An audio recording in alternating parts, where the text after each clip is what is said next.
So I went to a counselor, and the first thing he did was tell me about this group. The group was 45 minutes away in an entirely different city, and all of my comings and goings were monitored. Everything I did, he was in control of. So it was really hard to just make up some excuse, but I could always say it was Bible study. That was cool, that was good. So I drove 45 minutes away to a church I'd never seen before, get out, find this classroom way down a long hall in the end, and there's a lot of women there I don't know, and a lot of women there, different colors, different nationalities, different backgrounds than I am. It's okay, I'm just so glad I found the group, and I remember we were all the same. Within about 10 minutes, they were just like me, and they were gonna help me, and I was gonna be helped by looking at them and just seeing the peace and where they were at now, because I was so shaky and so sick and so tired and so scared, always scared. The ARMS Her Journey class suddenly helped me not feel like I was crazy, because I had words for what I was going through and titles, and I could assign information. The information had a place to be put. They had graphs and they had patterns, and he was following those patterns, and I'd never seen that before. So I was educated, informed. I wasn't crazy. Getting out would be possible, maybe, because it was happening for these other ladies. And I love the ladies that were out 1 year. I kept saying, if I could just make it 1 year, that was good. I'd be okay. So each month, each week, till I made it to the 1 year. So I could be like some of those ladies on the table, around the table, that were calm and peaceful and starting new jobs and moved and new life. One comment the new leader made in my Her Journey group was that she said to me, "You have to get your wings." And I thought, are you kidding? How do I get wings? How do I become independent? I've been married to this man for 19 years. I was in a new state, away from my family, away from everything I knew.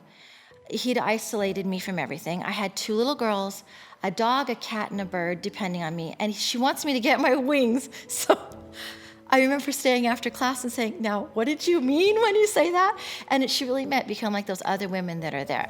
Find out what I could do for work, find out where I could live safely, get some help. So she was the first one that really empowered me to think that way. And I have kept those words in my heart to this day. It was just amazing every week to have a leader sitting there who was hearing bits and pieces of my story and would pray for me individually at the end of each class. So if I came with something just eating away at my heart once it was looking for work, I would get prayer exactly for that week. So I could leave with the burden lifted, and maybe someone else would know of a job. Or we would stay out in the parking lot and we would talk and share, how did you find a job? Where did you look? It became a network. It became a prayer backbone for me. It became encouragement. It became a word of hope saying, you can get your wings. You can get a job. You can do this. When I was sending in my story, I just wanted to send a note to Stacy, and it was, "ARMS saves lives. I'm supposed to be dead. He had a way to kill me. He had a means, a method, and a motive to kill me. He had already tried to kill my daughters. The police said I would be next. I'm alive. And part of it is because of ARMS. A big part of it is because of ARMS. ARMS saved my life. If we didn't have ARMS, so many of my women would be in danger for their lives, because I can tell them now.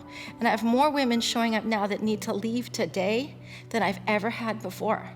Things are getting worse, but I can tell them, I'm alive. If you want to be alive like me, keep coming to class. Keep getting this valuable information. It will save your life. That's the nutshell. And I was crying when I sent the email to Stacy, because you don't realize, Stacy, how many lives we might be saving, because none of us know. Some of my women only come once, and maybe they kept that paper, and that safety plan saved their life. She didn't know that my life was in danger when I showed up at that group that she was running in another state. Right? Yeah. I was supposed to be dead. I know that. Satan wanted to silence my voice, and he didn't get to, so now I'm free, and I get to tell my story. And I get to save women, and that's what I'm supposed to do. Yeah.